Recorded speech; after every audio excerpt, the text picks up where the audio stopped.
Everyone, today we start our NCERT exercise 14.2 from the chapter statistics और आज हम continue करेंगे from the question number 3 and onwards से the relative humidity in percentage of a certain city for a month of 30 days was as follows। तो ये humidity का relative rate percentage में दे रखा है 98.1, 98.6 से लेके 89 तक के 30 डेज की डिफरेंट ह्यूमिडिटीज गिवन है। Construct a group frequency distribution table. तो सबसे पहले देखो इन्होंने हमसे कह दिया कि हमें ग्रुप फ्रीक्वेंसी डिस्ट्रीब्यूशन टेबल बनाना है क्योंकि डाटा जो है वो बहुत हाई है, large number of elements are there with the classes of 84 से 86, 86 से 88। तो when you check it very carefully it is a exclusive form, continuous series है। 86 को हम पहले वाले केस में अपर लिमिट को इंक्लूड नहीं करेंगे, लोअर लिमिट को इंक्लूड करेंगे। If you remember that concept of last lecture, तो please consider the data very carefully, then you have to give the reasons of two different questions also. तो first of all as very clear here कि it is a one of the question जिसमें large number of values are there, 30 different values are there and we need to make a group distribution table. That is why we prefer a concept of exclusive form. तो heading डाली मैंने group frequency distribution table and you will also show it as continuous data। ये continuous series भी है, that is continuous, और we can say exclusive form। exclusive form में upper limit को कभी भी इंक्लूड नहीं किया जाता। एक्सक्लूसिव इंटरवल फॉर्म लिख लीजिए, it make you more clear about the information. तो जब आप लोग अभी इस पर्टिकुलर फॉर्म पे वर्क कर रहे हैं तो here you have to write out a relative humidity in percentage, जिसे आप सब क्लास इंटरवल भी बोल सकते हो। And then there is a need to draw a tally mark, फिर आप इसका टैली मार्क बनाने वाले हो। And then there is a need to write, what do you say about this? This is the number of days, and we can also say it as frequency। ये frequency भी है। तो देखो बेटा, अभी जब मैं इसको प्लान करूँगा, इस पे वर्क करूँगा, तो ये कुछ इस तरह से आउटपुट आएगा। तो मैं अब आपके लिए डिस्ट्रीब्यूशन टेबल डिज़ाइन करने जा रहा हूँ। The main thing is that कि जब भी कभी डिस्ट्रीब्यूशन टेबल फॉर्म करना है, आप लोग सबसे पहले सोचोगे इसमें सबसे छोटी वैल्यू यानी कि मिनिमम वैल्यू और सबसे बड़ी वैल्यू यानी कि मैक्सिमम वैल्यू क्या है। तो when you check the data very carefully here, you will check that कि जो सबसे छोटी वैल्यू आ रही है, जैसे कि इन्होंने भी कहा 84 से 86 पे चलना है, तो मैं अगर चेक करता हुआ चलूँ तो 86.5 सबसे छोटा है अभी तक, and then 89, 86.5, 84.9, this is the smallest one.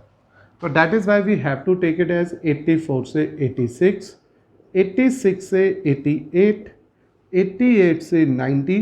Now you need to check the biggest one also. तो 89.1, 89.2 आ रहा है सबसे बड़ा, स्टिल अब तक 89.2 ही सबसे बड़ा है। 89.2, 89.2 एंड इट मीन्स मुझे 100 तक टेबल बनाना होगा।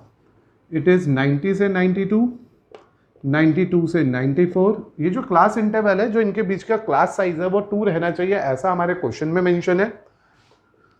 84 से 86, 94 से 96, 96 से 98 एंड 98 से 100। तो we are getting the table value here. मुझे यहाँ पे मिल गई मेरे क्वेश्चन की टेबल वैल्यू।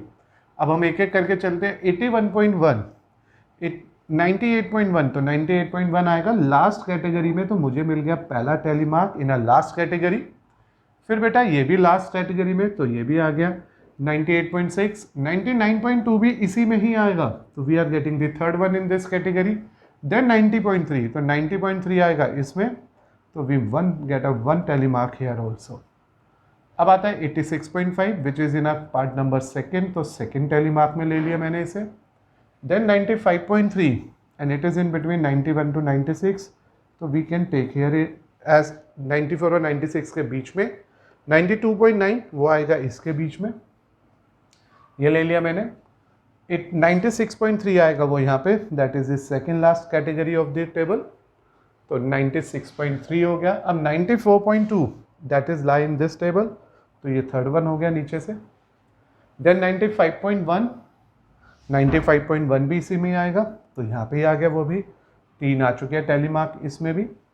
देन बेटा we have 89.2 and 89.2 is here, तो 89.2 which is lie in this category, we have to consider this also. तो ये आ गया अपने पास, देखिए 1 2 3 4 5 6 7 8, 1 2 3 4 5 6 7। अभी फर्स्ट वाले का जो खाता है वो खुला नहीं है, इसलिए वो ऐसे ही चल रहा है, आप देख लीजिए यहाँ तक। अभी मैंने जो मार्क किया वो 89.2 था, अब 92.3, तो देखो मिस मत करना, इसलिए कॉन्जिक्यूटिवली मार्क करते चलो, टैली मार्क बनाते चलो। 97.1, तो 97.1 आ गया सेकेंड लास्ट वाले में। देन बेटा वी हैव 93.5, तो 93.5 आ गया नीचे से फोर्थ वाले में, 93.5। देन बेटा वी हैव 92.7, तो 92.7 आएगा अपने पास नीचे से फोर्थ वाले में, तो हियर इट इज 92.7। तो देखो बेटा यहाँ तक हो चुका है। अब आ गए हम 95.1 पे, 95.1 लाई करेगा थर्ड वाले पे, 97.2 वो लाई करेगा सेकंड लास्ट पे, 93.3 वो लाई करेगा इसमें, तो here we get a bundle of 5 elements. फिर बेटा ये आ गया मेरे पास 95.2, 95.2 लाई करेगा इसमें, तो ये भी हमारे को मिल गया 5 का बंडल। देन बेटा 97.3 वो आएगा लास्ट सेकंड लास्ट में, इधर आ गया 96.2 सेम हेयर, तो वो भी आ गया यहाँ पे 5 हो गए। 92.1 here it is of 92.1, 84.9 and this is the first one. Then beta 90.2, 90.2 is here, तो this is 90.2।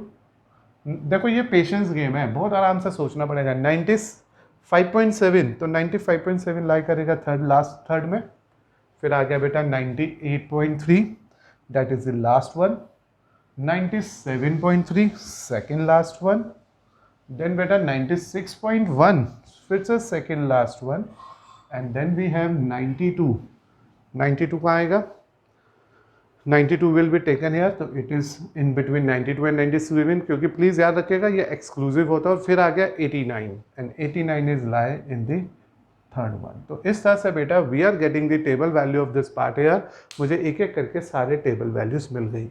अब मैं इनके फ्रीक्वेंसी लिख देता हूँ। Here it is 1, this is also 1, then this is 2, then beta this is also 2, then beta this is 7, this is 6, second last is 7 and last is 4। Please याद रखो जो भी आंसर आएगा उसका सम एग्जैक्टली 30 होना चाहिए, क्योंकि हमारा क्वेश्चन ऐसा ही है कि 30 डेज का रिलेटिव ह्यूमिडिटी है। तो this is the way to obtain the table, just it's a time taking process, क्योंकि अगर एक भी मिस्टेक हो गई तो पूरा का पूरा टेबल गलत हो सकता है। इसलिए आपको बहुत केयरफुली इस क्वेश्चन को समझना है, उसके पॉइंट्स को देखना है, उसके टैली मार्क्स को मार्क करके चलना है, और जैसे मैंने आपके सामने शेयर किया करिएगा, ईजिली क्लियर होगा। Now we are in a position to give the answer of remaining question. ये तो फर्स्ट पार्ट का सोल्यूशन आ गया, हमने ग्रुपिंग टेबल बना लिया। विच मंथ और season do you think this data is about? तो हमने देखा कि यहाँ जो रेट ऑफ ह्यूमिडिटी है that is very high, since relative humidity in percentage is very high. Humidity का रेट बहुत हाई है, therefore it is a rainy season. तो ये जो मंथ है वो किसी रेनी सीजन को इंडिकेट कर रहा है, क्योंकि इतना high humidity rate rainy season में ही होता है। And what is the range of this data? और when you go for the range, तो please remember that range is basically, मैंने आपको फॉर्मूला लिखवाया था लास्ट लेक्चर्स में, maximum value of the given data minus minimum value of the given data. तो बेटा सबसे पहले आपको ढूंढना है इसमें मैक्सिमम वैल्यू क्या है। तो अभी जब मैंने चेक किया था तो हमने देखा था 99.2 is the biggest value, is the largest value, is the maximum value, and this is the smallest. तो we can use it as 99.2 minus 84.9. Just get a difference of this, we are getting 14.3. तो बेटा यहाँ जो मेरे पास answer आ गया part number third का वो आ गया 14.3 as its range. So this is the one of the NCERT question of exercise 14.2 of our statistics, जिसमें मेरे को रिलेटिव ह्यूमिडिटीज दे रखी थी 30 डिफरेंट डेज की एक मंथ के अंदर मुझे ग्रुपिंग डाटा बनाना था, because we have very large information यार, बहुत सारे नंबर्स पे डील करना था, इसलिए मैंने ग्रुपिंग फ्रीक्वेंसी डिस्ट्रीब्यूशन टेबल बनाया as demanded by the question only with exclusive form. Exclusive interval form लेते हैं, इसका मतलब 86 को हम अपर वाले इंटरवल में नहीं इंक्लूड करेंगे, लोअर लिमिट में इंक्लूड करेंगे। Then we make a tally mark very carefully, then we go for a frequency and in the end we are in a position to give that two basic reply कि ये rainy season को indicate कर रहा है क्योंकि relative humidity is very high here in this particular month and the range which is the maximum and minimum value का difference है that is 14.3 only.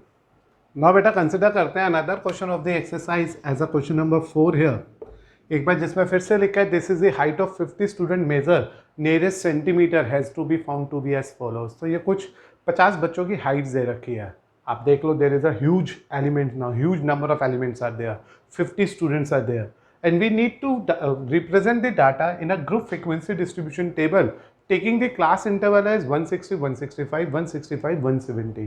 So it is very again clear that it is continuous grouped frequency distribution table. तो ये group frequency distribution table है जिसमें one side we have to mention the heights, हमें एक तरफ तो हाइट लेनी है, heights in centimetre, you will say nearest centimetre जिसे हम क्लास इंटरवल बोलने वाले हैं। Other side we need to again draw a tally mark, आप डायरेक्ट भी कर सकते हो लेकिन टैली मार्क थोड़ा इजी कर देगा आपके लिए काम को। And then there is a need to use number of students, means which become a frequency of this data, frequency। तो आपको ये छोटा सा बेसिक्स देखो कितना काम आ रहा है जो हमने लास्ट लेक्चर में डिस्कस किए थे। On the basis of that we are in a position to draw this distribution table. तो ये फिर से एक्सक्लूसिव फॉर्म है as the table indicating to us कि हम लोगों को क्या लेना है, यहाँ पे 165 170 कंटिन्यूस सीरीज में लेके चलने हैं। अब बेटा एक बात जो आपको मेरे साथ याद रखनी है या यूज़ करनी सीखनी है वो सिर्फ ये है कि आप लोगों को सबसे पहले ढूंढना होगा इस टेबल में सबसे छोटी वैल्यू कौन सी है, हाइट ऑफ स्मॉलेस्ट स्टूडेंट, सबसे छोटी हाइट। सबसे छोटी हाइट अगर मैं इसमें देखूं तो मुझे उसे यूज़ करना है 150, अब तक सबसे छोटी दिख रही है मुझे 150 150 150 150। I think it is clear that 150 is the smallest one, इससे छोटा तो कुछ है ही नहीं। अब सबसे बड़ी की बात कर लेते हैं, अगर हम सबसे बड़ी हाइट की बात चलेगी तो 165 टिल 168 हो गया, यहाँ पे 168 168 172 आ गया, 173 173 173 173 173। तो बेटा we are getting the biggest value of the data is 173। तो ये जरूरी नहीं है कि अगर इन्होंने 160 से शुरू किया तो 160 से ही शुरू होगा, they are giving some intervals. तो 150 चाहिए मुझे, तो it is 150 to 155 because we need to get a gap of 5। 155 से 160, 160 से 165, 165 से 170, 170 से 175। तो बेटा इस तरह से अगर मैं यहाँ पे प्लान करके चल रहा हूँ तो मुझे जो सबसे बड़ी वैल्यू 173 चाहिए वो 175 के बीच में ही आने वाली है। Now we are going to make the table. Start कर रहा हूँ मैं टेबल बनाना, तो ये टेबल मैंने स्टार्ट कर दिया। अब आपको पता ही है मुझे एक एक करके सभी फ्रिक्वेंसीज को लेना है, तो मैंने देखो रैंडमली चेक करोगे मिस हो सकता है, इसलिए क्या करूँ फर्स्ट से शुरू करूँ। 161 this is a tally mark this, तो यहाँ पे मुझे इसका एक टैली मार्क मिल गया।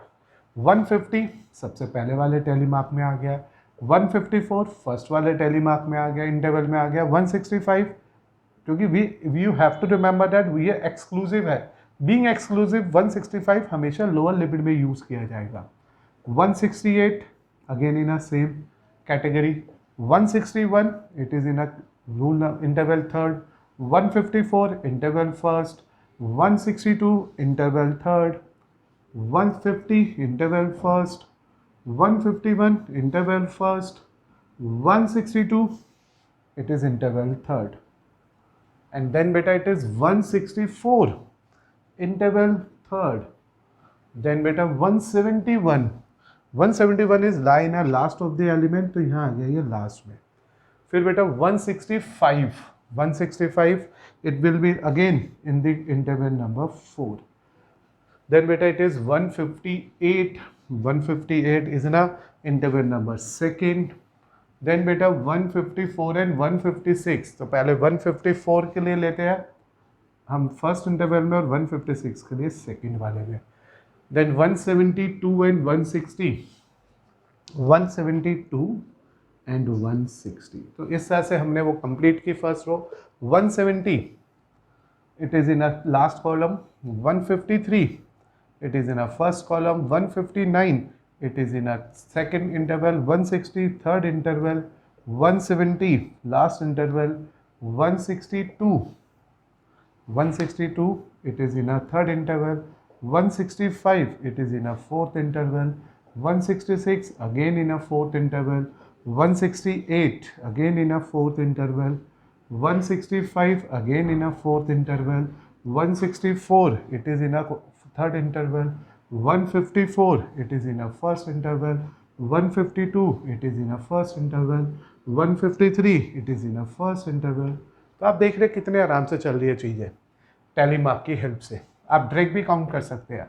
156 it is in a second interval, 158 where it is 158, तो 158 in a quadrant number in a second interval, तो ये सेकेंड इंटरवल में आ गया।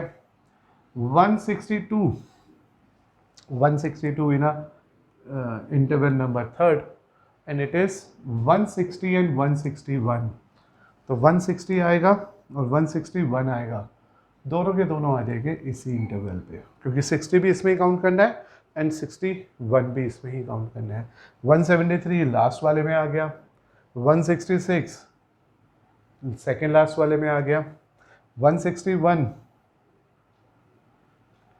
थर्ड वाले में आ गया, 159 सेकेंड वाले में आ गया, 162 थर्ड वाले में आ गया, तो we are using up to this level. 167 second last वाले में आ गया, ये भी सेकेंड लास्ट वाले में आ जाएगा, ठीक है। अब 159 सेकेंड वाले में आ गया, 158 भी सेकेंड में आ गया, 153 फर्स्ट वाले में आ गया, 154 भी फर्स्ट में आ गया, and when you think about the last one that is 159, तो वो आ गया सेकेंड वाले में। तो here we are getting 12 tally mark, here we are getting 9 tally marks, here we are getting 14 tally marks, here we are getting 10 tally mark, in the last we are getting 5 tally mark. So as a result when you add them carefully we will all say that कि जो sum आएगा इन सब का that is 50, तो ये exactly 50 आना चाहिए, क्योंकि आपने 50 स्टूडेंट्स का डाटा उनकी हाइट कलेक्ट की है। तो this is the way to obtain the distribution table and it is again बेटा not necessary to always need to make a tally mark. आप डायरेक्ट भी गिन सकते थे, डायरेक्ट भी काउंट कर सकते थे कि 50 और 155 के बीच में नॉट इंक्लूडिंग 155 कौन कौन से हुए। तो 1 2 3 4 5 6 6 के बाद बेटा ये आ गया 7 8 9 9 हो गए, 9 9 9 9 9 9 9 9 9 10 10 10 10 10 10 10 11, ऐसे ही हम लोगों ने, और ये ना 12, ऐसे हम लोगों ने ये ना 12 हो गए। लेकिन the best way is that कि टैली मार्क से बनाते हैं तो टाइम थोड़ा सा लगता है, लेकिन कैलकुलेशंस में मिस्टेक की चांसेस मिनिमम हो जाती है, ना के बराबर चांस है कि हमारा आंसर गलत होगा। Now it is another information given to us, what can you conclude about the heights from the table? So what do you say about it? It can be concluded that it can be concluded with the table, yeah, with the data, that heights of, क्या ये heights का table है ना, heights of, इन तीनों add कर लो 35, heights of 35 students are shorter than 165 centimetre. यानी कि मोर देन 50% स्टूडेंट ऐसा है हमारे पास जिनकी हाइट 165 सेंटीमीटर से छोटी है। तो this is the conclusion we can obtain from this data. तो it can be concluded that with the table that the height of the 35 students, more than 50% students are of shorter than 165 centimeter of its height. Now बेटा consider करते हैं question number 5 of our NCERT, जिसमें लिखा है study was conducted to find out the concentration of sulphur dioxide in air in parts per million ppm of a certain city. The data obtained for 30 days is as follows. Is this clear? ये study है जो SO2 की यानी कि concentration of sulphur dioxide की concentration को air में part पर मिलियन के हिसाब से चेक कर रहे हैं, और ये 30 इंफॉर्मेशन का डाटा मेरे पास प्रेजेंटली गिवन है। अब मुझे फिर से एक बार ग्रुप फ्रीक्वेंसी डिस्ट्रीब्यूशन टेबल बनाना है, and when you think about the data carefully it is already given to us कि हमें क्लास इंटरवल की चॉइसेस क्या रखनी है। तो grouped frequency distribution table, which is again beta when you check that interval you are in a point to conclude that कि ये inclusive form है या exclusive। तो 0.01 से 0.04, 0.04 से 0.08, it is clear it is exclusive form। तो exclusive form बनेगी यहाँ पे। तो one side we have to mention that it is the concentration of sulfur dioxide SO2 in ppm parts per million, which you simply say that class interval। इसका class interval मैं design करूँगा, और इस बार मैं बेटा आपको विदाउट टेलीमार्क्स सिखा रहा हूँ। मैंने क्या कहा, जस्ट फॉर द प्रैक्टिस। आप चाहो तो टेलीमार्क्स भी बना सकते हो, जैसे मैंने पिछले कुछ क्वेश्चंस में आपके साथ इंफॉर्मेशन रखी थी, लेकिन मैं इस बार इसे विदाउट टेलीमार्क्स बना रहा हूँ जस्ट फॉर द कन्वीनियंस कि आपको उसके बिना भी टेबल बनाना समझ आ जाए, क्योंकि पेपर में लिखा हुआ नहीं आएगा विद टेलीमार्क या विदाउट टेलीमार्क्स, तो आपको देखना है और वर्किंग पे ध्यान देना है। तो दिस इज द इंफॉर्मेशन ना। ना बेटा please consider it very carefully. The lowest one is 0.0, क्योंकि कुछ नेगेटिव तो है ही नहीं। तो 0.0 से 0.04, this is the first of the value. अब आप सबसे बड़ी वैल्यू देख लो। 0.22 सबसे बड़ी दिख रही है अभी तक मुझे। 0.22, 0.22, तो I think 0.22 is the largest one. तो मुझे यहाँ पे लेके जाना है 0.04 से 0.08 तक, 0.08 से 0.12 तक, 0.12 से लेके 0.16 तक, 0.16 से लेके 0.20 तक, और 0.20 से लेके 0.04 तक। तो by the mean of the interval of 0.04 we obtain the respective class interval. Now we have to select the numbers values which lie in this particular intervals, and this is the exclusive form। 0.04 को हम नीचे वाले interval पे count करेंगे। तो देखो यहाँ से लेकर यहाँ तक के बीच में कौन सा आएगा, एक। टेलीमार्क क्योंकि नहीं बना रहे हम लोग तो बहुत केयरफुली चलिएगा, it is not including in this. This is the second one. 2 हो गए बेटा मेरे पास अभी तक, and then you will say third, and then fourth, and there are 4 elements, 4 frequencies which will lie in between 0.00 से 0.04 के बीच में आ गए। अब 0.4 से 0.08 है, तो 0.8 इसमें इंक्लूड नहीं करना है, तो we have to check it very carefully. This is the first 1 2 3, check it carefully बेटा। 3 के बाद बेटा 4 के बाद दिस इज द 5 6 7 8 के बाद बेटा ये आ गया 9। तो यू विल चेक हेयर कि there are 9 different elements which are lie in between this interval. तो इस तरह से हम लोगों ने विदाउट टेलीमार्क इस बार सोचा। ये थोड़ा जल्दी बन जाता है, टाइम बच जाता है, लेकिन गलती हो सकती है, याद रखना। अब 0.08 से 0.11 तक ही देखूँगा मैं, तो we are saying that this is the 1 2 0.11 तक देखूँगा, 3, देन उसके बाद बेटा 4, then we can say that 5 आ गया इधर, और 5 के बाद बेटा यहाँ पे आएगा 6 7 8 9, and there are 9 elements, 9 frequencies जो इंडिकेट कर रहे हैं 9 डेज इंडिकेट कर रहे हैं जिनका CO2 की SO2 की कंसंट्रेशन है 0.08 से 0.12 तक और 0.12 is not including. Now we are going to check for the value 0.16 तक मुझे चेक करनी है। 0.16 तक 0.2 से लेके तो 0.16 तक में बेटा 0.16 भी इसमें इंक्लूड नहीं करूँगा मैं, तो इट मे बी आपको क्या याद रखना है 0.12 से 0.26 तक जा रहे हैं हम लोग, तो 0.12 से चलेंगे ना 12, तो दिस इज ए 1 1 2, तो these are the two elements only जो इन दो एलिमेंट्स के बीच में आ रहे हैं। तो यहाँ पे जो आ गया थर्ड इंटरवल के सामने वो 2 आ गया। अब 0.06 से लेके वी आर प्लानिंग फॉर 0.02, तो 0.06 देखो जिसमें मार्क नहीं है तो this is the one of the value, तो 1 is this, second is this, 2 is there, third is this, third one is this, ये इसमें इंक्लूड नहीं करूँगा मैं। देन बेटा इसके बाद this is the fourth one and there are 4 elements only, so 4 elements are there which is lie in this table now, and now we are moving to last one 0.20 से लेके 0.24 तक। तो 0.20 में सबसे पहले आ रहा है 1 is this, देख लीजिए और कौन सा बचा हुआ है जो हम लोगों ने लेना है, and this is the second one। तो I think we are using each and every element here and getting this answer। तो मुझे ये 2 वैल्यूज मिल गई। तो इस तरह से बेटा हम लोगों ने पूरे के पूरे डाटा को कलेक्ट कर लिया, और यहाँ पे आपको याद ही रखना है कि जो इसका सम आना चाहिए टोटल, वो आना चाहिए टोटल 30 डेज। आप इन्हें काउंट करके देख लो, इट इज़ 13, 22, 24, 28 एंड 2 30।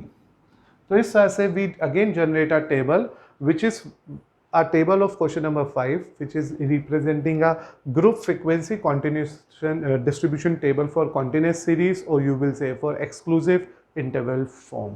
इसमें आप लोगों ने नोट किया मैंने इस बार सिर्फ आपके लिए टेलीमार्क नहीं बनाया। With the help of this data we are planning simplified very carefully, and please कई बार इसमें कुछ मिस्टेक की चांसेस रहती है, इसलिए बेटर होता है टेलीमार्क का यूज़ किया करो। Now we are going for this second part. अब सेकेंड पार्ट में पूछा है how many days for how many days was the concentration of CO2 is more than 0.11 parts per million। तो मुझे चाहिए days for which the concentration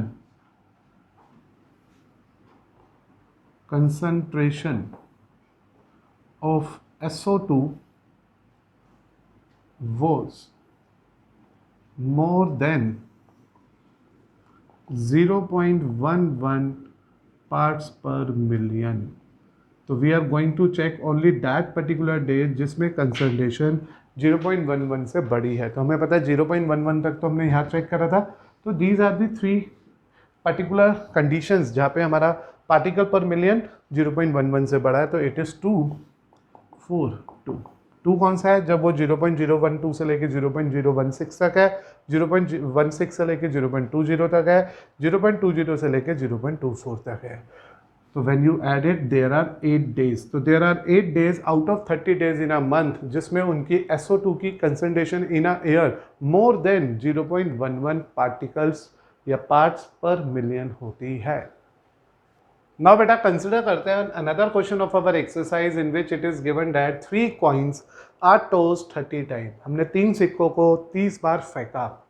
each time the number of head occurring was noted down, और हर बार जितने भी head गिरे उनके numbers को यहाँ पे नोट कर लिया। And these are as follows. 0 means हमारे उन तीनों सिक्कों पे कभी भी हेड नहीं आया। 1 means we get 1 time head out of that 3 toss, and then 2 means we get 2 time heads, and 3 means we get all 3 heads there।